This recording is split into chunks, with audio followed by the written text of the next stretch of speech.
Hi everyone. Thank you for joining this evening. My name is Gabby and I'm here with Dr. Rusty, as you know. So tonight is our first IVF live. The topic for this evening is IVF regimes. We'll just get started now, but I will pass over to Dr. Rusty and he will talk to the topic of IVF regimes for this evening. Excellent. Thanks. Hi, everyone. Thanks for joining today's live stream. So with Gabby, we decided to do regular live streams. We'll be covering IVF topics, everything, all our live stream will be on IVF. So we are starting with IVF regimes. So when you're doing IVF, you come across different terminologies like regime, protocol, pathway, plan, journey.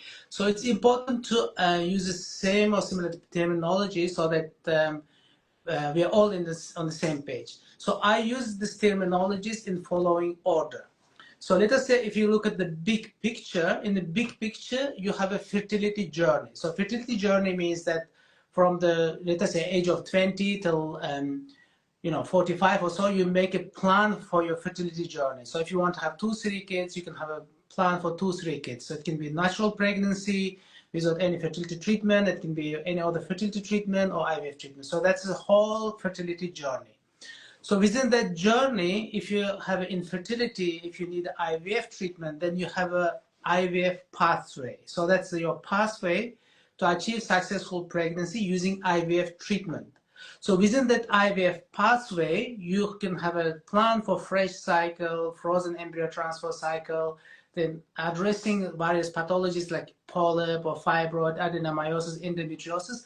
So the objective here is to achieve successful pregnancy using IVF pathway. So you have got fertility journey, IVF pathway. Then within that IVF pathway, then you have a IVF cycle plan. So that's not pathway, that's a plan.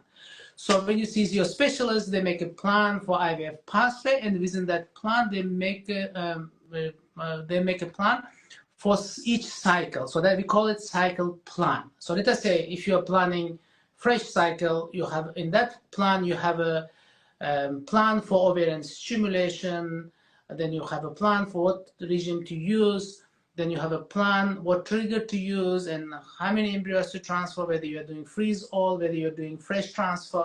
That's all included in the cycle plan. So cycle means from day of your first day of your menstrual period, starting IVF cycle till the end of that month, so cycle. So within that cycle plan, you have a protocol. So the protocol means ovarian stimulation protocol. So like its name says, ovarian stimulation protocol, which means the protocol to stimulate your ovaries so that you can get a good number of healthy eggs to achieve successful pregnancy. So that stimulation protocol includes regime, which is how you down-regulate your pituitary gland, and it includes FSH drug type, FSH drug dose, and duration of stimulation in average, then what trigger you use, and trigger timing. So you got a lot of things, including regime. So the regime actually is a part of ovarian stimulation protocol. So what does regime means? So regime means how you down-regulate your pituitary hormone, which means how you switch off your pituitary gland during IVF cycle so that your pituitary hormones do not mess up with your IVF cycle. So why is it important? So in order to explain why your pituitary down regulation regimes are important, I need to explain how your physiological menstrual cycle works. So when you're not doing IVF, what happens is your pituitary gland, which is a gland which is based on the base of the brain, produces hormone called FSH, follicle stimulating hormone. So this hormone stimulates tiny follicles, which is called antral follicles on your ovaries. So those stimulations last approximately 14 days or so. Then you produce LH hormone. That's the LH trigger surge hormone. So you have a LH hormone that causes final maturation of your eggs, and you have ovulation. So this happens in concept with your ovarian hormones. So ovaries and pituitary keeps talking to each other through negative and positive feedback loops. So if you do not block your pituitary hormones, then what happens when you're doing IVF, as your estrogen goes up, then you start surging that LH hormone, that's ovulation hormone. Then in the middle of your stimulation, you may just end up ovulating, releasing egg. So which can mess up whole IVF cycle. So that's why in IVF, when we are doing stimulation to get fresh eggs, we need to block the pituitary. So we block the pituitary by either completely blocking the pituitary hormones called antagonist regime, or getting rid of stored LH and FSH hormone in the pituitary, which is called agonist regime. So there are two ways of you can stop pituitary messing up your cycle. Either you get rid of all this FSH and LH, which is stored in pituitary gland, or you just block those hormones. So blocking means antagonist, and getting rid of those hormones means agonist regime. So generally, there are three different types of regimes used in IVF. There's a lot of different variation of those regimes. They don't make any much difference. Essentially, three main regimes. Long agonist regime. Its name, like its name says, is long in time of injections or synarel nasal spray. Short agonist regime. Another name for that is a flare regime. And a third type is antagonist regime. So antagonist, most people know, and because it's most commonly used regime.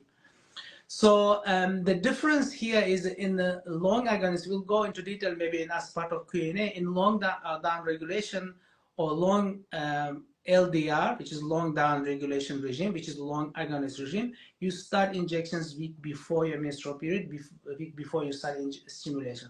Flare regime, which is another name for that, is short agonist regime. You start first or second day of your period, agonist drugs. And antagonist regime, like many people have been using, citrotide or orgalutran, you use from fourth or fifth or sixth day of ovarian stimulation. So, so we will go into much more detail about the difference of the regimes and the advantages and the disadvantages of each regime during Q&A session with Gabi. Thank you, Dr. Asi. You touched on the antagonist regime. Could you please explain why that particular regime is so popular?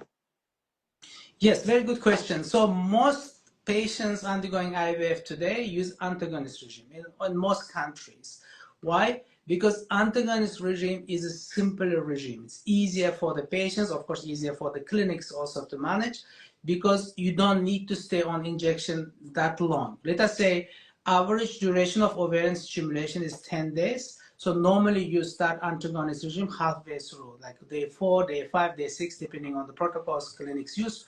So then let us say if you start on day 5, you need only 5 days of antagonist injections, which is orgalutran or cetrotide, cetrorelix or ganirelix. So these are antagonists. They're two antagonist drugs. They're equally effective. So, and you stay on antagonist injections shortest compared to flare or long down regulation. So it's easier, less injections. So the second reason is also antagonist regime. If you are having high stimulation, let us say in patients with PCOS, if they have a very high egg reserve, they may start producing a lot of follicles. So follicle stimulation is not under full control of patient or us. So we use certain drugs, but unexpectedly you may have a higher response than we want. So if this happens, if you're on antagonist regime, you can use agonist as a trigger, which is a decapeptyl or synarel, as a trigger for maturation and then do egg collection. If you use agonist for the trigger instead of Ovidrel, Choreomon, or Prignal, which are HCG and LH triggers, you have a lower chance of ovarian hyperstimulation syndrome. So that, which means antagonist regime reduces the risk of ovarian hyperstimulation syndrome. Especially it's recommended in patients with a high reserve, which means younger patients with high AMH, high antral follicle count, and also patients with PCOS. So there are two big benefits. It is easier, simply less injection, and it reduces risk of ovarian hyperstimulation syndrome. So in the clinical outcomes, the outcome, which means the number of eggs you get, total number of eggs you get, number of mature eggs you get, number of high-grade embryos you get, and success of IVF, they're very comparable across all these three regimes. So which means other regimes do not give additional benefit despite using more injections, for example. So antagonist is why most commonly, generally standard regime in most IVF clinics.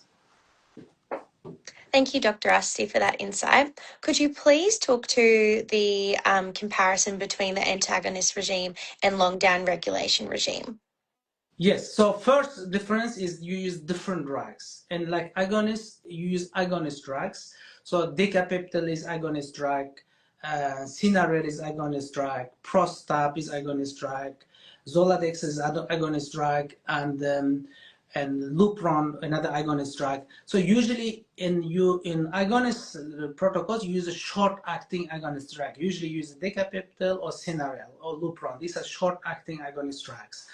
So in a long down regulation, actually it takes longer. Essentially, it takes up across 2 menstrual cycles, which is not ideal. Let us say if you want to start long down regulation after menstrual period, then you wait for 3 weeks, which is approximately day 21, and then you do blood test to check the hormones. Then you start agonist injection, like decapeptyl, or agonist drug like Cinarel, which is nasal spray. So then day 21, you start those agonist drugs without any stimulation. So within 7 to 10 days of those injections, then patients get period. With that period, you do another baseline blood test, then start stimulation. So the patients stay on agonist drugs, Cinarel or decapeptyl. They stay throughout the 7 days and plus during the stimulation, then do trigger shot for maturation. Until the trigger, they need to stay on decapeptyl or Cinarel, which means 7 days plus maybe another 10 days or 12 days, depending on how long they have stimulation for. So which means 17 to 20 days of injection, additional injection to stimulation. So then stimulation part happens as a normal, and like any FSH drug, gonal, Purigon, whatever FSH is prescribed, they use the FSH drug, normal monitoring, then trigger. With the trigger, they stop agonist drug like any other drugs. So yeah, so this is a longer duration in terms of stimulation. So, and there's no difference in terms of outcome. You don't get better quality eggs, more mature eggs, better quality embryos. Just simply you stay on injections longer. This agonist protocol is one of the earliest protocols used, like 30, 40 years ago, because this was the initial drug which was available at the time, like all this decapeptyl Cinarel. So before antagonist drugs become available. So once antagonist drugs become available, people gradually move to antagonist protocols. Thank you so much, Dr. Asti, for enlightening us there on the comparison between those two regimes. So you have discussed long down regulation and antagonist regime. Could you please explain flare regime? Yes, so good question. So flare regime, like we said, it is a second name for that is a short agonist. Why? Because again in flare use agonist drug, decapeptyl, Cinarel, Lupron type drugs. So only difference is you do not start flare regime the week before your menstrual period. You start flare from the menstrual period. So it's short. This why it's called short agonist. Another name for long down reg LDR is a long agonist.